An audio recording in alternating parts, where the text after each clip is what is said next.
Welcome to my new BMW 3 Series. It's a 320i SE. It's an automatic, as you can see here, and this is a car that I've bought to replace my Mini Cooper S John Cooper Works. I picked this up on, what day did I pick it up? Friday. I ordered it on Sunday a week ago and collected it from the garage on Friday last week. So I've had it now, what's today? It is Monday, so I've had it now for 3 days. This is my first day really driving it, and it's my first BMW, and I must say that I am really happy that I bought it. I love the Mini, but I am happy that I bought this. My only issue with it is the stereo, really. The sound is terrible, and it seems to be a pretty much worldwide agreement that the stereo in this car just does not cut the mustard. At the moment I've got my UE Mega Boom bathroom Bluetooth speaker in the car, which I'm connecting to with my iPhone wirelessly to play my music. I've got the bits that I need on order to replace this stereo with an aftermarket Alpine. I took the one out of the Mini and I'm going to try and put it in here. So I've ordered all the bits I need, the harnesses that will allow me to still use the steering wheel controls and the parking sensors, because it's got parking sensors. It's cost a bit of money, it's like 100 quid to get all those harnesses. So I'm hopeful that it works and I don't lose too much functionality. But then there isn't a great deal of electrical stuff in here that I really need to keep other than the parking sensors. And even then I don't really need those. So let's talk about the car. Like I say, it's a 320i SE. It's a 2006 model. It's automatic, and it's actually got more bits in here than I thought it had when I test drove it. I've got cruise control, which I didn't realise that I had. I've got the controls on the steering wheel, which obviously I realised was here. I don't have automatic lights, which is a shame, but I didn't have it in the Mini, so it's no great loss. Got dual zone climate control, which is really nice to have. Plenty of space in the boot, plenty of little cubby holes. Got cup holders here, which are quite nice. I don't really use cups while I'm driving, but it's nice to have those there anyway. I've got my iPhone, which is plugged into the power outlet here. There's also a power outlet in here, along with an auxiliary input. There's no USB input in this car.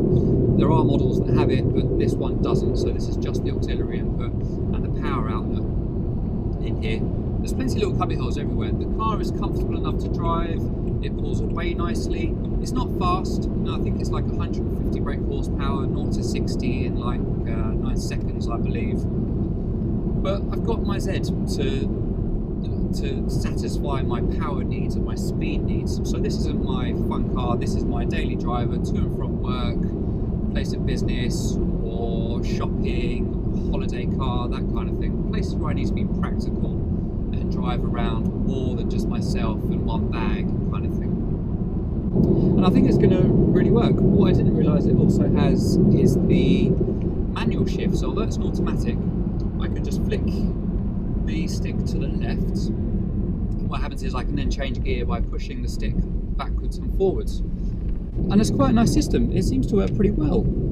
It's not something I've ever used before. I had a Mercedes 350 SLK, and in that I had the paddles to be able to change gear when I didn't want to use it in automatic mode. But this is my first time having it like this. All you have to do is just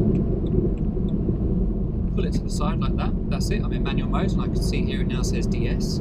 If I want to move down a gear, I push the stick forwards. That drops me down to 4th gear. And I get a bit more power. If I want to drop again, press it forwards. That's me in 3rd. You can hear the engine go up. And then to go up a gear, just pull it back towards you, and you go up a gear. And then if I want to go back into drive, just flick it over to the right, and that's it. Very simple and very effective. I doubt I'll ever really use that manual mode. I'm more likely to just stick with it in automatic as it is.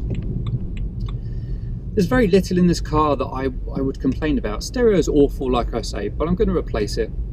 I should have the parts on Monday to swap out. The guides I've seen on the internet, it looks pretty simple to take the stereo out and actually replace it. It's all ISO connection, so it shouldn't be too complicated. But the question is, have I got the right cables? Am I going to break anything while I do it? Am I going to damage any clips? And all of that kind of thing. I'm not a professional when it comes to these things. I've done it in other cars. I did it in the Mini. I'll give it a go in this, and hopefully I don't cock it up. So I might as well give it a try myself, because, you know, if I've got to take it to someone else to get it installed, if I don't do it right myself, then it's the same as taking it to someone in the first place, I would have thought. So yeah, hopefully I don't mess it up too much. It's a 4-door, so I can get people in the back. I've got the driver's seat in a position that's comfortable for me. I'm 6 feet tall. I try to get in the back behind me, and I could still sit in the back with plenty of leg room. So I've got plenty of confidence that there is room for 4 people to sit comfortably in this car. Maybe 5 if you sit one in the middle, legs straddling the centre console. So overall, I'm really happy with it. Tax £270, insurance is costing me something like £377 for the year. It's a bit higher than I wanted to go, but my Z is insured with Admiral. I wanted to keep this with the same place, so they're just all in one place, so nice and easy to deal with. So yeah, that's the 320i. There's not really much else to say about it at the moment. I'm not sure yet on the fuel economy. I filled it up once, but there was already petrol in it. So once I've done 1 or 2 more runs, I'll do a video updating on what the fuel economy is like. What I might do is one run using it in drive mode, fully automatic, and then I might do a second tank using the manual mode to see if I can get better fuel economy than the automatic gearbox does of its own accord. Oh, and one other thing is I've got a start-stop button, which is nice. I'm used to having that now in the 370, so it's nice to have that in this car as well. It's not keyless entry. I do still have to use the clip to unlock the doors, but then you just slot the key into this little slot here by the steering column, and then press the start-stop button to get the engine going. So that's a nice little touch. Oh, something else I will look to do actually is to replace the ashtray. It's got a smoker's pack installed with it. I don't know if that was a standard or an option that one of the previous owners, I think there's 2 previous owners, so I don't know if it's standard or if it's the optional extra that the first owner took. But I'm going to look to replace that with, I think there's like a spectacle pack that you can get. So it replaces that whole unit that's got the power outlet in there, and allow me to just have a little tray that I can put stuff in. I'd rather have it with a cover, and I think I can get a tray and switch the cover from the smoker's pack over to that. So I'll have a look at that and see how that works. So yes, 320i at the moment, very happy with it. Goodbye and goodbye.